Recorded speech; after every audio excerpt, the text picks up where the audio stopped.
Bem-vindos à palestra 17.025, o Estado da Arte. Então, meu nome é Maria Helena Savina, eu acho que a maioria que está aqui assistindo essa palestra já me conhece. Eu sou parte da organização do 3º Congresso Brasileiro de Qualidade em Laboratórios Online e Gratuito.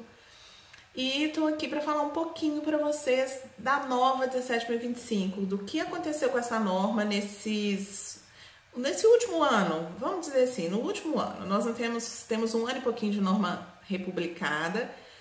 E eu tirei aqui, gente, uma série de temas que eu considero que foram os mais relevantes durante esse período. E, claro, a série de dúvidas que as pessoas têm apresentado nesses meses, melhor dizendo, e vou falar então um pouquinho. Eu gosto mesmo é de dar aula, então porque palestra eu tenho que falar muita coisa em pouco tempo. Eu vou me esforçar para não tornar essa palestra longa e exaustiva, tá bom? Então vamos lá.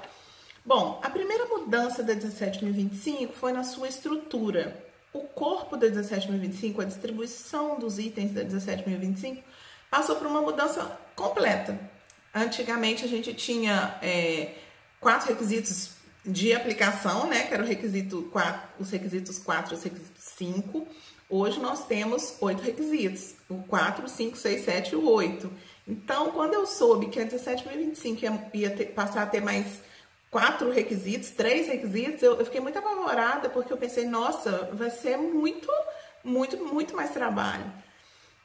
No entanto, na prática, o que aconteceu? A norma, ela mudou a estrutura, mas o conteúdo ela não mudou muita coisa. Então, o conteúdo da 17.025 passou por pequenas inclusões e muitas exclusões, principalmente nos requisitos de gestão.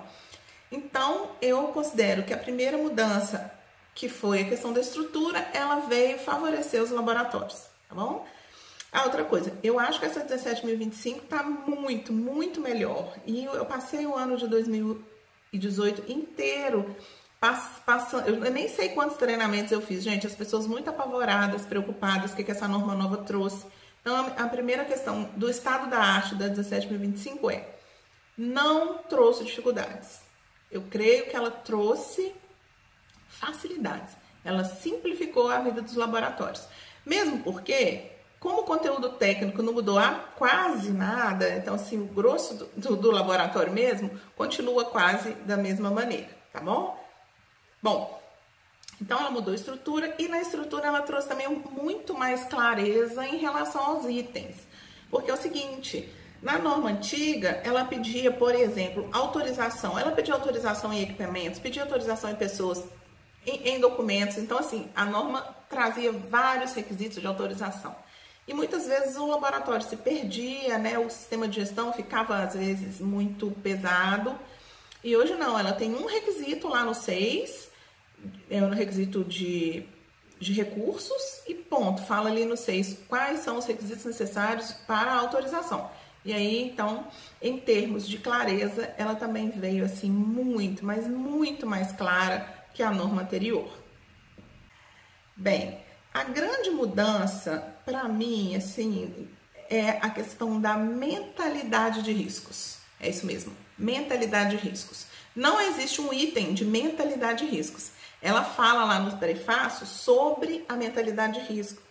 Lá na norma está dito que, por ela ser uma norma focada na mentalidade de risco, ela se torna uma norma menos prescritiva, ou seja, com muito menos exigências e muito mais, com um olhar muito maior para o processo. Então, eu quando comecei a ler a norma, principalmente nos requisitos de gestão, dava até um negócio, né? Eu falei, gente, cadê os procedimentos? Cadê os procedimentos? Porque realmente ela pede muito menos procedimentos.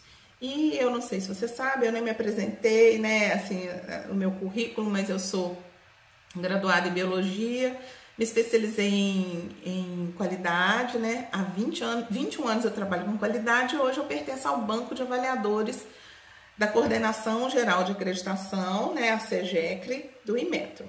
E eu tive a oportunidade de participar do curso da 17.025, ministrado pela equipe da CEGECRE. E aí, lá, eles falavam muito assim para os avaliadores, olha, olhar para o processo, procure saber se as coisas estão acontecendo da maneira adequada. Então, essa norma é bem isso, assim, não importa como você está fazendo, o importante é o que você está fazendo, quais os resultados o laboratório tem trazido, né, para o seu cliente. E, claro, o foco da 17.025 é resultados válidos. Então, o olhar do avaliador, por exemplo, é perceber se o laboratório está emitindo resultados válidos e como ele cuida para que esses resultados sejam válidos. Então, mentalidade de riscos, eu falo que é o seguinte, nós sempre trabalhamos dentro da mentalidade de riscos. A norma 17.025, na versão anterior, ela era toda trabalhada no risco, só que ela não tinha isso descrito ali no corpo da norma. E hoje, ela não tem a mentalidade de riscos como item, mas aí ela fala muito em riscos em parcialidade, ela tem um item de riscos e oportunidades. Quando você vai tratar de ações corretivas, ela fala em risco, trabalho não conforme, ela fala em risco. Então, o termo risco permeia a norma inteira. No entanto, nós já fazíamos isso, só que não estava escrito, né? Porque ela é uma norma, a norma 17.025, as normas de laboratório em geral, são normas de prevenção, para evitar que o nosso problema aconteça. Então, a mentalidade de riscos, para mim, foi assim, a grande virada de chave dentro da 17.025. Bom, outro item que ganhou um status muito diferenciado nessa norma é o item, é a questão, né, o tema imparcialidade. A imparcialidade, não sei se todos lembram, mas na versão anterior ela tinha um item lá no 4.15, letra C ou D, eu não vou lembrar o item mais. Mas enfim, a norma tratava da imparcialidade ali, só que agora a imparcialidade ganhou um item praticamente todo para ela, que foi os requisitos gerais, e em vários momentos da norma ela chama o item imparcialidade. Eu queria falar rapidamente aqui um exemplo, que as pessoas ficam perguntando, como assim, Maria Helena?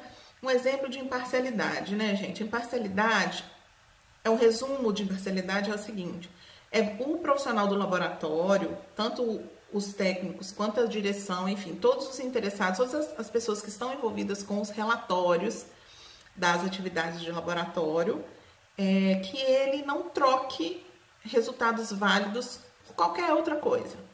Que ele não troque resultados válidos, por exemplo, para ficar livre de uma pressão, seja ele do cliente, seja ele da empresa. Que ele não troque resultados válidos por alguns milhões na conta. Eu lembro que no início desse ano, eu tenho 2 grupos do WhatsApp da 17.025, inclusive se vocês tiverem interesse, vocês me peçam, tá? Lá nos grupos das palestras.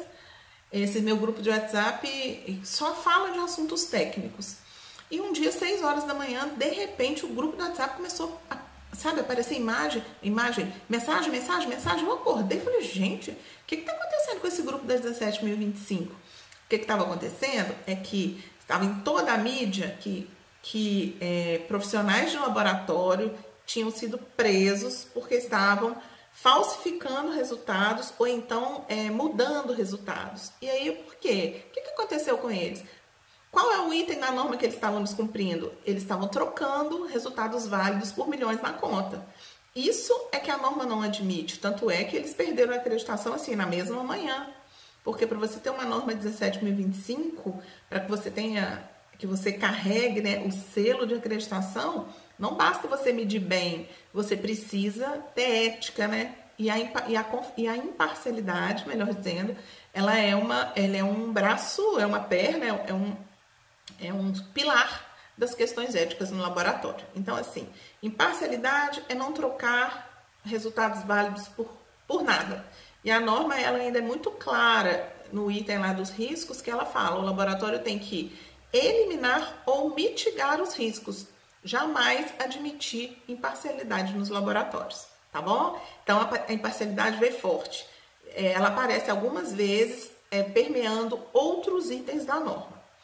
Bem, um outro item que eu queria falar com vocês é o seguinte, é o foco no processo. Hoje, a 17.025 está muito mais focada nos processos. E aí, a pergunta da hora, né, é o seguinte, o pessoal fala assim, Maria Helena, eu preciso calibrar essa balança? Aí eu vou responder para ela o seguinte, depende. Qual que é o impacto da calibração dessa balança nos resultados das suas atividades de laboratório? E aí, o profissional tem que pensar, qual é o impacto disso mesmo? Será que eu preciso sair calibrando balança para tudo quanto é lá, todos os equipamentos? Porque, gente, eu vejo isso muito ainda. Eu vivi isso muito quando eu era gerente da qualidade. Às vezes, quando eu comecei lá em 1999, né? No século passado, eu ouvi assim, não, tem que calibrar termômetros. Aí eu fui lá, consegui no serviço público contratar calibração de centenas, dezenas de termômetros por licitação. E eu lembro assim, na minha memória, vem, sabe? Eu fico lembrando aqueles certificados com aquele selinho azul, e o certificado também era azul, e aquilo era maravilhoso. Eu tava me sentindo super orgulhosa, porque afinal eu tinha que calibrar os termômetros na RDC. Isso lá nos idos de 2006. Aí, tudo bem. Quando chegou o auditor, eu fiquei toda querendo ficar perto dele para ele falar assim, poxa, parabéns, você calibrou tudo na RBC. E eu nem era da área técnica, porque eu sempre fui da área de qualidade, né? Depois que eu saí da bancada, eu fui ser gerente da qualidade. Aí o gerente chegou, eu cheguei, né, tal toda, o avaliador foi olhar os certificados de calibração e ele falou assim, realmente, os certificados de calibração, os certificados aqui estão todos calibrados em empresa RBC. Pois é, né, Maria Helena, mas esse termômetro aqui é de geladeira, né? O valor de certificado, o valor da temperatura que você usa essa geladeira é de menos 2 a 8. Ou 2 a 8, não lembro. Aí eu tinha mandado calibrar todos os termômetros de todos os laboratórios, eu era gerente de 33 laboratórios, todos foram calibrados na faixa de 10, 20 e 30. Então, qual que é o sentido de calibrar os termômetros na faixa 10, 20 e 30? Isso é foco no processo. Eu não conhecia o meu processo, eu só sabia que alguém contou que tem que calibrar tudo na RBC. No entanto, eu fui lá e calibrei. E aí, gente, se tem alguém aqui de Minas Gerais assistindo essa palestra, vou dizer para vocês que eu rasguei o dinheiro dos impostos dos mineiros, porque daqueles, sei lá, 300 termômetros que eu calibrei, se salvasse uns 20, era muito, porque a maioria dos termômetros calibrados não estava na faixa de uso. Isso é que é foco no processo.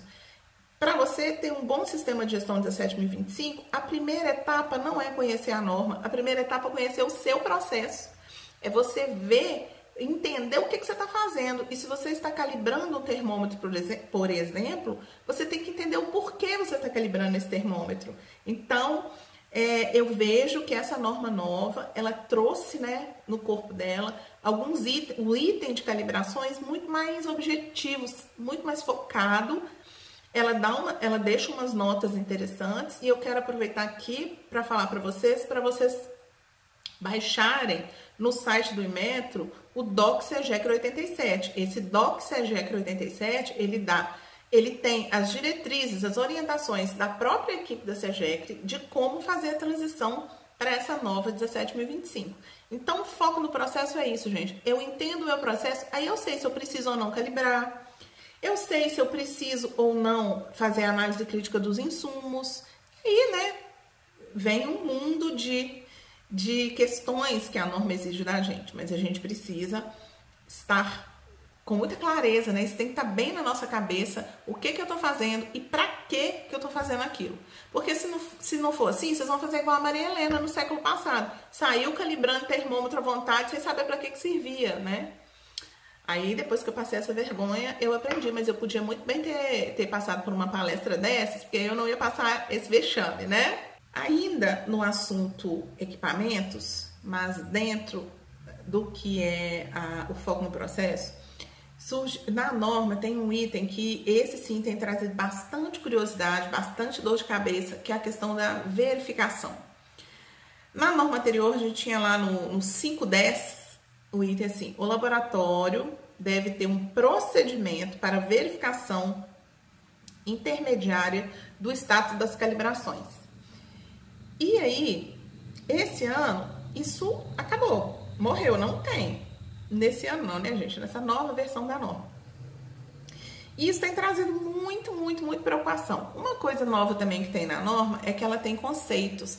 E lá nos conceitos, eu sempre falo, se tá no conceito, presta atenção que isso deve ser importante. E lá no conceito tem o conceito de verificação.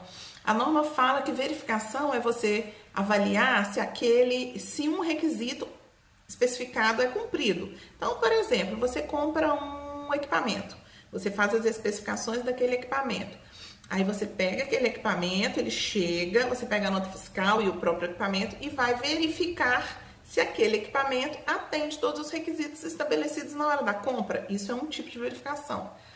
Se o equipamento foi para manutenção, quando ele chega, você vai verificar se ele está direitinho, cumprindo as etapas, se ele está com todas as peças, enfim, aí, né, gente, equipamento tem, assim, um mundo, né, um mundo infinito de possibilidades. Isso é verificação. Agora, aquela antiga verificação intermediária de balança, de vidraria, de pipeta, que era uma verificação para a gente conferir o status da calibração, essa não existe. Hoje, a norma traz o termo checagem. E o que é checagem? Checagem é avaliar se aquele equipamento está funcionando corretamente. E na própria norma, ela traz notas sobre isso, e o DOC SEGECRA 87 está maravilhoso, porque ele dá vários exemplos que ilustram a diferença entre checagem e entre verificações intermediárias. Então, acabou, não tem mais verificação intermediária. Você tinha que comprar peso calibrado para verificar as suas balanças, aquele conjuntinho de pesos calibrados. Hoje, se você é laboratório de ensaio, você não tem que comprar pezinho calibrado para verificar suas balanças. Agora, se você é laboratório de calibração, já é outra coisa, né? Porque o seu produto, né, o serviço, a atividade sua de laboratório é de calibrações. Então, eu tô falando assim, voltando ao foco no processo. Vocês têm que ver qual é o seu processo, ler o requisito da norma e ver se aplica ou não. E aí, tem uma pessoa que é muito boa, um avaliador de muito tempo do Inmetro, ele fez uma mentoria que eu participei e ele falou uma coisa muito interessante. A pessoa na mentoria, assim, era online, tava todo mundo assim numa sala online e ela falava com ele assim, mas e a minha verificação intermediária? Ele falou assim, a verificação intermediária acabou. E ela ficava agoniada, porque aquilo para ela não é segurança. Então, ele falou uma coisa muito interessante, ele perguntou para ela assim, como que era a sua verificação intermediária? Você lembra que você tinha aí comprar peso padrão, você tinha que fazer um monte de pesagens, você tinha que fazer cálculos. Aí você fazia um monte de cálculos, gerava um monte de registro, fazia o que com esse papel? Você colocava na pasta e guardava, não era? Era. E era, né? Você entendia exatamente o que você estava fazendo? Porque você é um laboratório de ensaio. Você estava conferindo as calibrações. Quem tem a competência para fazer calibração é laboratório de calibração. Laboratório de ensaio não tem que conferir se o laboratório de calibração, como está o status da calibração. Na nova versão, o laboratório ele tem que checar se o seu equipamento está funcionando bem. Inclusive, tem um exemplo lá na norma que eu adoro, que ele fala o seguinte, olha, o movimento do pistão da balança te fala se essa balança está medindo bem. Se você pegar o seu material de referência na geladeira e esse material de referência tinha que estar amarelo translúcido, você bate o olho nele, ele está branco leitoso, você não precisa fazer uma curva de calibração para falar que aquele material de referência não é suficiente para a correta realização das atividades. E outra, se você bater o olho e ver que está tudo bem, você joga na rotina, claro, você vai acompanhar os resultados, mas você não precisa todo dia ficar verificando se aquele material está adequado. Vocês conseguem perceber que checagem é ver se o equipamento funciona bem. Como você vai fazer sua checagem? Cada caso é um caso. Por isso que a 17.025 é focada em processos. E as pessoas me fazem perguntas e eu respondo, gente, depende de qual que é o seu processo, de qual que é o foco. Uma mesma balança pode requerer calibração RBC em um momento e pode não requerer em outro momento, depende do uso e da aplicação daquela balança. Tudo bem, gente? Então, eu acho assim, verificação e checagem foi uma das mudanças mais radicais, assim, em termos de conceito, porque mudou o conceito.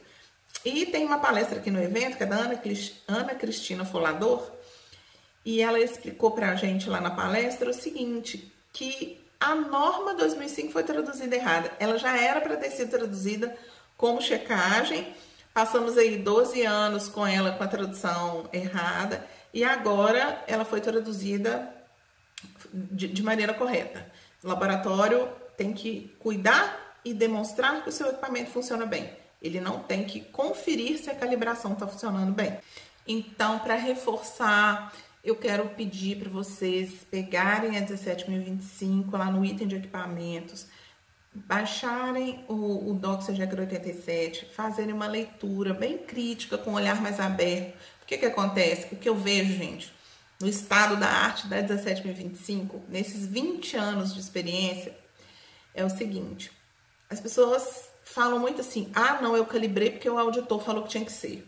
Ah, não, eu fiz isso porque o consultor falou que tinha que ser. Às vezes eu chego no laboratório com um sistema de gestão super pesado, carregado, caro, porque as pessoas ficam comprando coisas desnecessárias, comprando serviços que não são necessários. Então, assim, a grande virada para o laboratório ter leveza na hora de implantar 17025 é justamente conhecer bem o processo. Bom, então, só recapitulando para fechar o item, né, para fechar esse assunto, verificação intermediária do status da calibração caiu. Hoje nós temos a checagem do desempenho do equipamento. Olha como que é diferente, né? Você não está checando se a calibração está em dia, você está checando se o equipamento está está funcionando bem, tá? Então, assim, não deixem de baixar o Doxer Jagger 87. Eu sou muito fã desse doc, ele me ajudou demais a ter um entendimento melhor sobre as mudanças da norma, tá bom? Então, vamos passar para o outro tema. Bom, outra questão importantíssima que trouxe, assim, ainda pouca discussão, mas muita dúvida, é a questão da regra de decisão. Nós também temos uma palestra no nosso evento do professor Ricardo Bittencourt, que fala muito bem sobre regra de decisão. Então, eu vou falar assim, dentro da situação atual da 17025, o que eu vejo é que as pessoas ainda não estão discutindo essa regra de decisão. A regra de decisão ela vai ser aplicada quando o laboratório ele faz avaliação de conformidade de algo. Então, o que é avaliação de conformidade? É avaliar se aquele determinado requisito estabelecido está sendo cumprido depois que o resultado do laboratório, né, sair. Então, é o seguinte, muitos laboratórios fazem avaliação de conformidade sem efetivamente estar sabendo que está fazendo avaliação de conformidade. Os laboratórios, por exemplo, de água, né, principalmente das companhias de saneamento, os laboratórios de análise de água em geral, normalmente eles falam assim, o resultado X atende a portaria Y, né? Hoje tem uma portaria lá que é o anexo, é o consolidado número 5, o anexo 2021. Aí ele faz a análise para o cliente, aí o cliente pega o resultado e ele fala, olha, seu resultado atende a portaria número tal. Então, ele está falando que aquele resultado está conforme. Ele está informando a conformidade daquela situação. E hoje, se você faz isso, à luz da 17025, você, para avaliar a conformidade, você tem que estabelecer como você utiliza a incerteza para chegar nessa conformidade. Então, é um tema um pouco árido, né? Primeiro, a gente precisa entender a incerteza de medição. Segundo, tem que entender que avaliação de conformidade é essa, conformidade a quê? E depois entender se eu realmente preciso colocar para o cliente que está conforme ou não conforme. Eu não tenho laboratório, mas eu sou rato de laboratório. Mas se eu tivesse um laboratório, eu não colocaria de jeito nenhum isso, como os laboratórios na maioria das vezes fazem, sem uma decisão muito estratégica sobre o tema. Agora, tem empresas, tem tipos de ensaios de avaliação de conformidade, né? Mas aí cada caso é o caso. Eu tô falando aqui, gente, daquele pessoal que põe no resultado e fala que tá tudo bem. Eu recomendo sempre para os meus clientes fazerem o seguinte, eles sempre falam, nossa, Maria Helena, mas o pessoal não vai saber analisar. Vocês já fizeram exame de análises clínicas? Nenhum laboratório fala que seu resultado tá bom ou está ruim. O laboratório coloca os valores de referência para o seu médico, no caso, interpretar. Mas a gente sabe que quando sai o resultado, a gente vai logo olhando assim, nos valores de referência. É uma alternativa, você pode colocar os valores de referência para o cliente decidir. Então, eu tô falando isso porque brevemente, essas pessoas vão ter que demonstrar como que eles utilizaram a incerteza para falar que aquela amostra está conforme ou não conforme. E aí nós temos no Brasil uma situaçãozinha assim bem interessante em relação a isso, né? Eu sei que esse anexo 20 ele fala que a água potável pode ter no máximo 500 unidades formadoras de colônias para bactérias heterotróficas.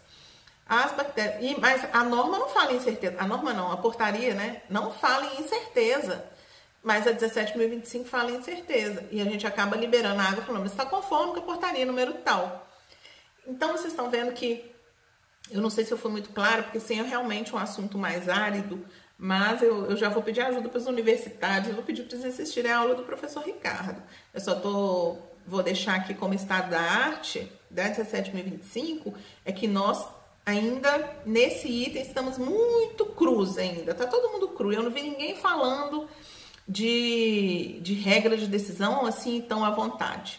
Eu sei que é um avanço, é uma coisa nova, as pessoas vão caminhar para isso, é uma questão muito voltada para a área técnica, cada caso é um caso, cada incerteza é uma incerteza, mas é uma questão que nós temos que ficar atentos, porque quando a regra está clara, nós precisamos cumpri-la. Então, como nós temos aí um ano 17.025, eu tenho uma intuição que as primeiras avaliações da SEGECRA na 17.025 não foram tão contundentes em relação a esse item, coisas que é uma percepção minha, dos meus clientes, dos meus pares, né?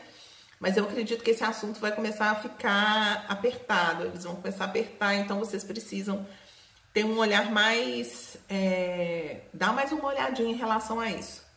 Nós temos que tomar as decisões, nossa legislação não ajuda a gente porque ela não vem com as incertezas admitidas, então eu acho que regra de decisão é um trabalhinho que a gente vai ter que ter daqui para frente, tá? Eu espero que na próxima palestra do próximo congresso eu já tenha mais respostas para dar para vocês em relação a esse tema. Outro assunto bastante interessante foi a questão das reclamações. As reclamações, elas ganharam também uma exigência muito maior que a versão anterior. Na versão anterior, na reclamação, era até engraçado, tinha uma frase sobre reclamações, né? O item era uma frase só. Hoje a gente tem um item bastante extenso sobre reclamações e exigências novas. Inclusive, uma das exigências que a norma trouxe em relação a reclamações é que o processo tem que estar disponível para qualquer parte interessada, né? Processo de reclamação que vai ter que estar descrito em algum lugar, onde quer que ele esteja escrito, se o seu cliente quiser ou se alguma outra parte interessada no seu negócio, no negócio do laboratório, quiser, nós temos que apresentar para eles esse processo. Aí eu vou fazer uma parte aqui, gente, que eu não posso deixar de falar, é que isso mexe muito com as pessoas. Às vezes eu chego nos laboratórios que já começaram a implantar sistema de gestão, tem uma guerra quando se fala em dar uma cópia do procedimento para alguém. As pessoas ficam tão apegadas, não, isso aqui é secreto. Eu vou em laboratórios que tem senha para POP, sabe? Senha para... Qual que é o problema do seu procedimento estar disponível? Afinal, ele não é... Se fosse a receita da Coca-Cola, tudo bem, mas não é a receita da Coca-Cola. Em geral, os procedimentos eles estão descritos em compêndios, num Standard Métodos, numa BNT, numa farmacopeia, e as pessoas fazem o POP e agarram, né? Tem aquele apego, eu até brinco, gente, vocês estão desapego. Desapega desse procedimento, porque pelo menos o procedimento de reclamação a pessoa vai ter que desapegar, porque se o cliente quiser, a norma fala que ele tem que atender. E uma outra coisa bacana em relação às reclamações é que é relacionadas às atividades de laboratório. Bem, não sei se vocês repararam, mas eu tô falando de atividade de laboratório desde o início da palestra. Só que agora eu vou dar uma paradinha para explicar para vocês que bendita que atividade de laboratório é essa. Na versão anterior, a norma falava assim, laboratórios e não sei o que tem do seu ensaio ou calibração. E não sei o que, ensaio e calibração. Aí esse ano ela mudou. Hoje ela fala que laboratório é o lugar onde são realizadas as atividades de ensaio, calibrações e amostragem. E ela não chama mais de ensaio ou de calibração, ela fala atividades de laboratório. Então, gente, hoje a gente vai mudar o vocabulário, a gente vai falar, nunca mais a gente vai ficar falando assim, laboratório estava fazendo, tem que garantir a qualidade do seu ensaio. Não, a gente tem que garantir a validade das nossas atividades de laboratório. E aí, eu tenho um exemplo interessante sobre isso. Eu tive a oportunidade de fazer uma consultoria numa empresa e a consultoria era o seguinte, foi o ano passado, quando começou aquela questão do risco, e eu dei o treinamento de riscos, eu comecei a fazer a planilha de riscos com eles e depois eu falei, bom, agora vocês fazem os riscos e eu volto pra gente avaliar junto. Aí quando ela mandou a planilha de riscos para eu avaliar, gente, tinha 48 riscos. Eu falei assim, meu Deus do céu, e o laboratório fazia um ensaio. Aí eu pensei comigo, meu Deus, como é que eles conseguiram achar 48 riscos, né? Eu fiquei pensando, porque eram riscos relacionados às atividades de laboratório. E aí, gente, quando eu olhei, ela tinha entendido, ela fez certinho os 48 riscos, só que ela estava fazendo riscos do laboratório como inteiro, do laboratório todo. Ele estava fazendo risco das atividades de laboratório, só que ela entendia atividade de laboratório, compra, secretária, RH, contabilidade, mas a norma não está falando isso. A norma está falando atividade de laboratório é ensaio, calibração e amostragem. E a reclamação, ela vem dizendo assim, que você tem que aplicar todo aquele processo quando as reclamações são pertinentes às atividades de laboratório. Então, eu sempre brinco, né? Se chegou uma reclamação, se a pessoa liga para você e fala assim, olha, eu tô tentando ligar aí, já liguei 5 vezes e ninguém me atendeu, você pode falar com ele assim, vai plantar mandioca, por exemplo, que não é uma não conformidade. Por quê? Não conformidade à luz da 17. Mas é claro que ninguém vai mandar o cliente plantar mandioca, né, gente? Por favor. Mas assim, ele ficou bravo, ele xingou, ele gritou no telefone, mas essa reclamação não estava relacionada às atividades do laboratório. Não era um resultado atrasado, ele não estava questionando os resultados do ensaio, ele estava só bravo, porque ele estava tentando falar, e ninguém atendia.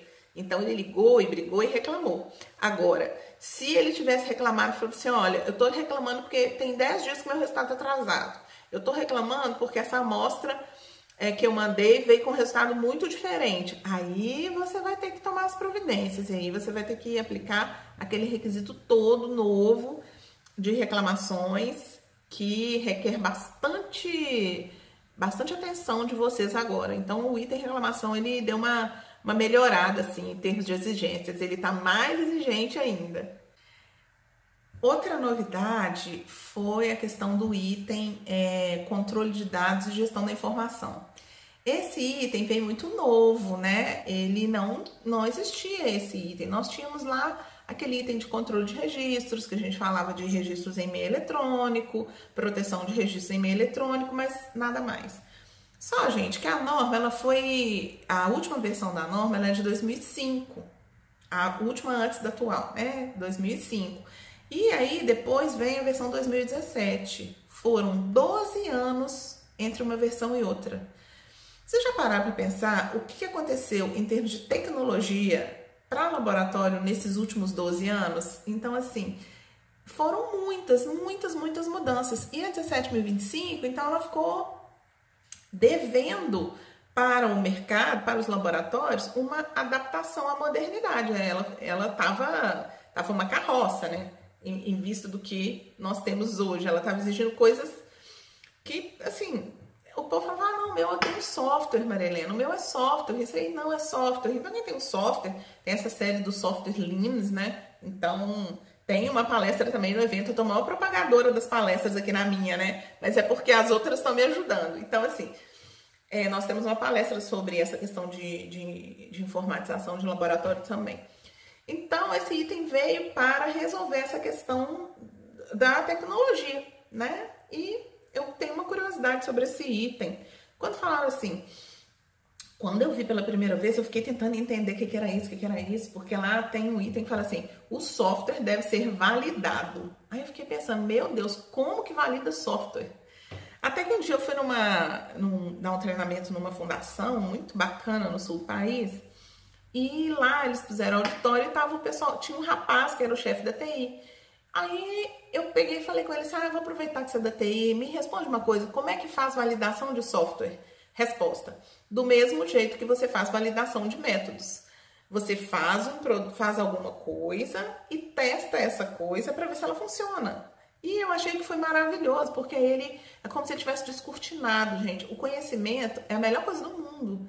Porque a gente parece que é como se você estivesse na rua e caiu muito barro no seu carro e o seu vidro estava embaçado, de repente cai a chuva, você passa o para-brisas e aí ele fica limpo de novo. Então eu tenho essa relação com o conhecimento, né? Ele abre os horizontes. E foi essa frase que ele me falou que mudou toda a minha visão em relação a esse item. Então esse item, ele fala, por exemplo, né, que se você usa software para gestão de dados das atividades de laboratório, olha só, dados. Que dados são esses? São resultados, né? São dados brutos que o pessoal joga lá. E esse software ele tem que estar muito seguro, né, gente? Tem o pessoal da química aí que joga os dados e o software é que calcula o resultado. Você já pensou se esse software não é tão confiável?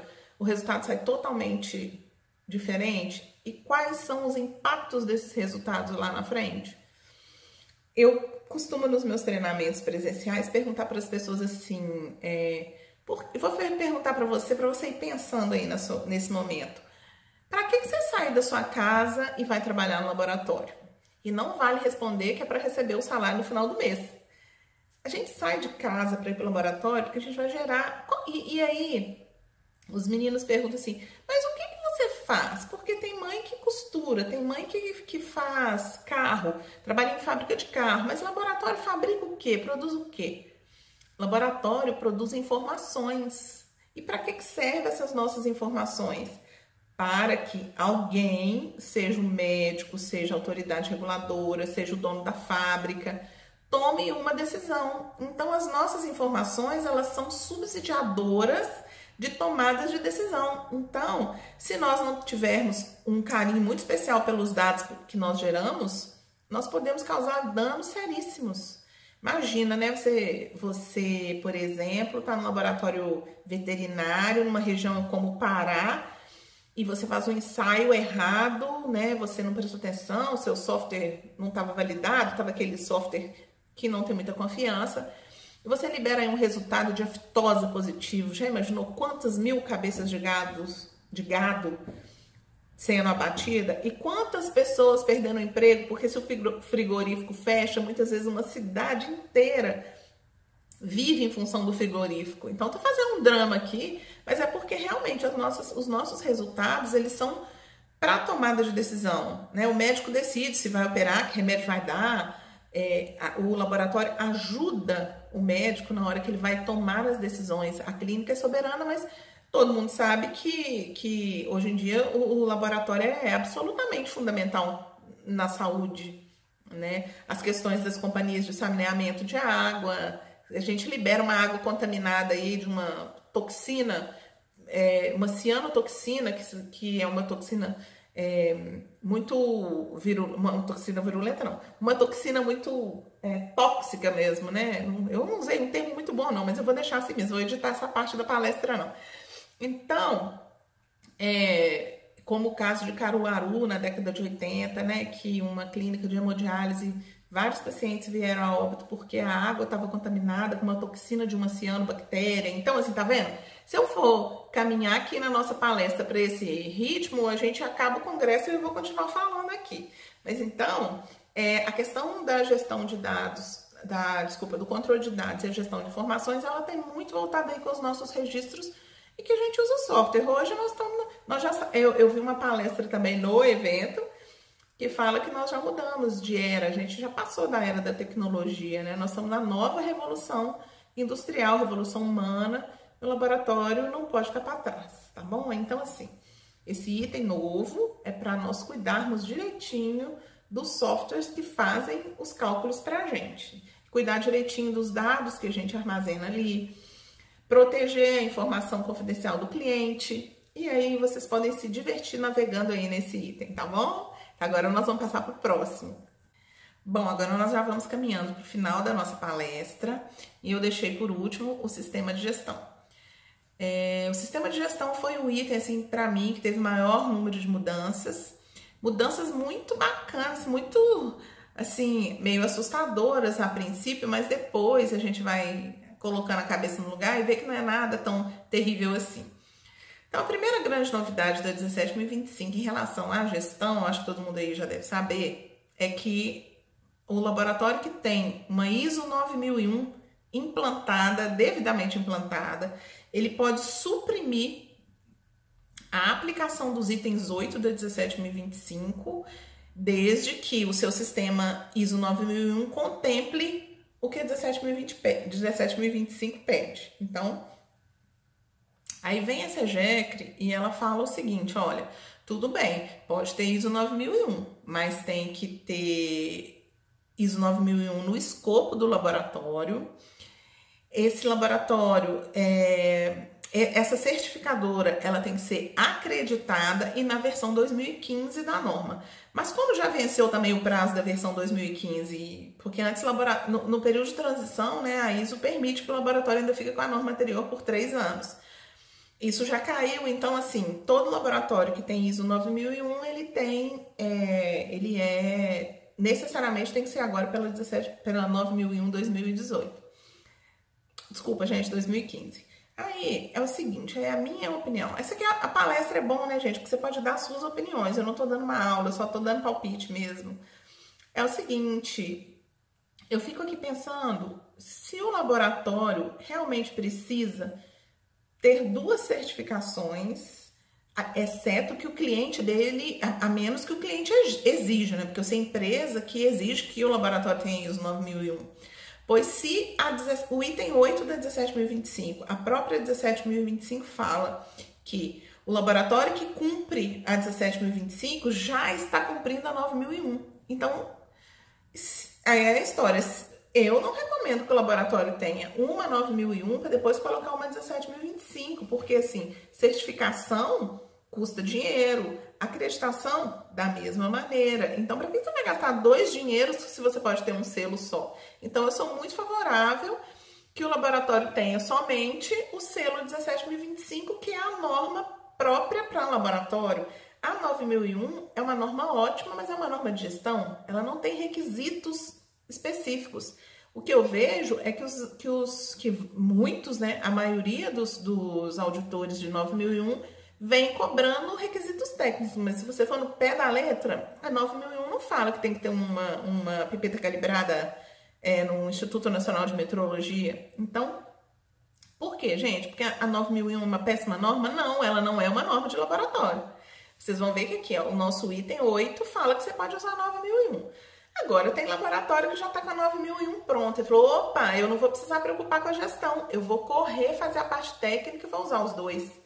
Então, também, gente, essa é uma decisão estratégica do laboratório. Agora, o que eu nunca faria é pôr a 9001 mais a 17, porque eu vou escolher a 9000. Agora, muita gente coloca a 9001 por uma questão de marketing, por uma questão de mercado, mas como é que o assunto é 17025, então eu realmente não acho que faça sentido colocar 2 normas. Para mim, mas pode fazer sentido para você. Então, é uma questão mesmo de escolha. E o que aconteceu em relação aos itens de gestão? Número 1, aí que é o babado forte, né? A norma não exige mais que nós tenhamos manual da qualidade. Ela não exige um gerente da qualidade. Ela não fala em alta direção. Então, assim, nos requisitos de gestão é que tiveram as maiores mudanças, entende? Ficou muito, muito, muito, muito diferente. E aí, quando eu ouvi em julho de acho que é 2017, que foi dito que não ia mais ter gerente da qualidade, o povo que estava no auditório dava pulos de todo tamanho. Ai, não vai ter gerente da qualidade. Ok, pode não ter um nome gerente da qualidade na norma, mas existe a necessidade de alguém que possa ser o guardião do sistema de gestão da empresa. Não tem jeito. Ah, não, nós vamos ter um sistema de gestão aqui, compartilhado, cada um cuida de uma coisa. Gente, pela minha experiência, não dá certo. Só dá certo se tiver um líder, se tiver um guardião desse sistema. Porque, olha, nós de laboratório, não fomos formados para pensar gestão. A nossa mente é totalmente preparada para a parte técnica. E eu falo pela minha trajetória. Quando me colocaram numa comissão de qualidade num curso da 17025, isso nem era 17025, naquele tempo era ISO Guia 25, 2 físicos, e eu lá da área da biologia, meus colegas, eu ficava vendo aqueles físicos falando em incerteza, em erro, não sei o quê, e eu ficava assim, meu Deus, esse curso ainda vai durar mais 2 dias, porque foi horrível, horrível, porque minha mente não estava preparada para aquilo. Outra coisa, a empresa começou com aquele negócio de indicadores de gestão, aqueles processos, diagrama de Chicago, diagrama de Pareto, aquilo para mim também era uma tragédia, era horrível, porque minha mente não estava preparada para isso. Com o tempo, minha mente, eu fui preparando a mente, preparando, tanto que eu tô aqui falando da 17025 para vocês, mas assim, realmente a nossa mente não está preparada, né, para essas questões de gestão. Então, essa norma agora, ela veio para facilitar a nossa vida também, torna o sistema menos pesado, com menos exigências. Agora, a função do gerente da qualidade pode não estar na norma, mas ela prevalece na nossa prática. Ela fala agora na gerência, né, gente? Ela fala em gerência. A gerência isso, a gerência aquilo. E tem momentos da norma que ela fala em gerência como sinônimo de gerente da qualidade, e tem momentos da norma que ela fala gerência como sinônimo de gerente de alta direção. E aí eu fui dar um treinamento outro dia numa empresa, e o dono da empresa virou para mim e falou assim: poxa, Maria Helena, você me rebaixou de cargo. Antes eu era alta direção, agora você tá me chamando de gerente. Falei, eu sinto muito, né? Agora você é um tão gerente quanto todos nós. E outra coisa, a norma não fala gerente, a norma fala gerenciar. Gerência é uma área, gerência é onde estão as pessoas trabalhando. Então, você pode ter uma gerência com 5, 10 pessoas, com uma pessoa.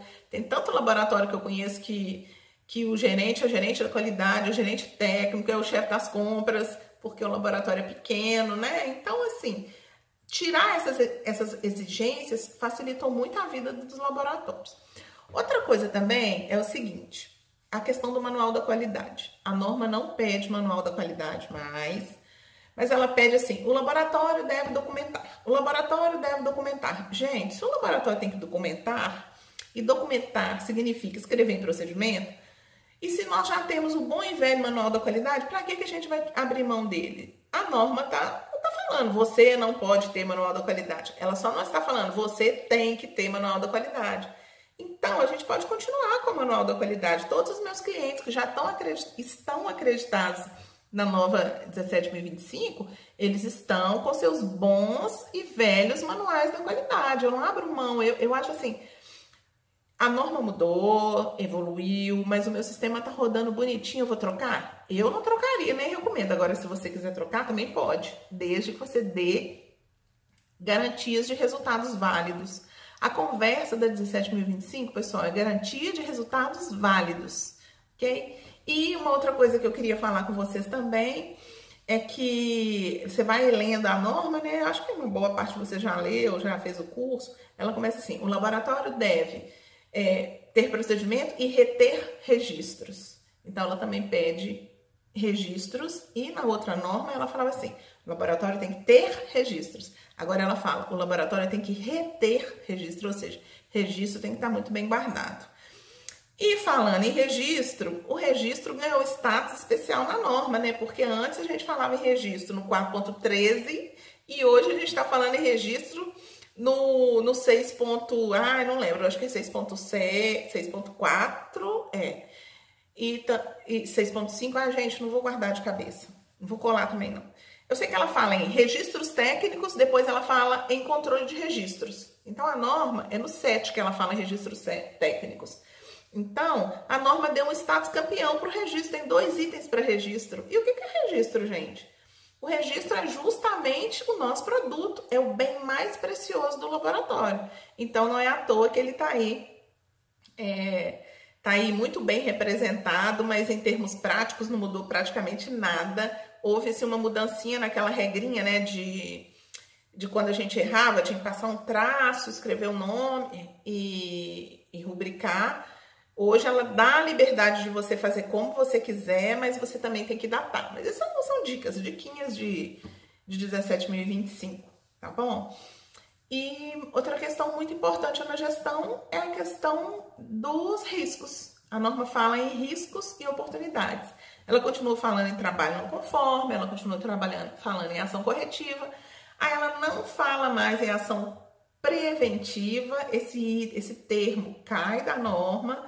E eu brinco que ele foi repaginado, foi, como é que o pessoal fala, gente? Foi customizado e transformou-se em riscos e oportunidades, entendeu? Eu vejo, assim, a questão dos riscos e oportunidades muito parecido com a questão da antiga, né, ação preventiva. Então, gente, basicamente, em relação a esse estado da arte da 17.025, era esse o recado que eu queria dar para vocês. Era contar para vocês, assim, um pouco do quanto essas mudanças foram representativas para o laboratório. E vou contar agora, só para a gente finalizar, quais são as maiores dúvidas dos meus clientes, dos meus alunos. Eles estão com muita dúvida em parcialidade, né? Muita dúvida em relação a regras de decisão e, assim, campeão de audiência de dúvida, os riscos, né? Então, para finalizar, vou falar um pouquinho sobre riscos. A norma ISO 31000 fala que risco é a incerteza dos resultados. E se você olhar o 85 da 17.025, você vai ver que ele fala, lá ele dá 4 itens. Ele fala, o laboratório deve ter um processo de gestão de riscos, nem gestão. Ele tem que avaliar os riscos e as oportunidades. E aí ele fala por 4 motivos. Um único motivo é porque é negativo. Os outros 4 é sempre pensando em melhoria. E tudo sempre voltado para as atividades de laboratório. Norma 17.025, hoje, voltada para as atividades de laboratório.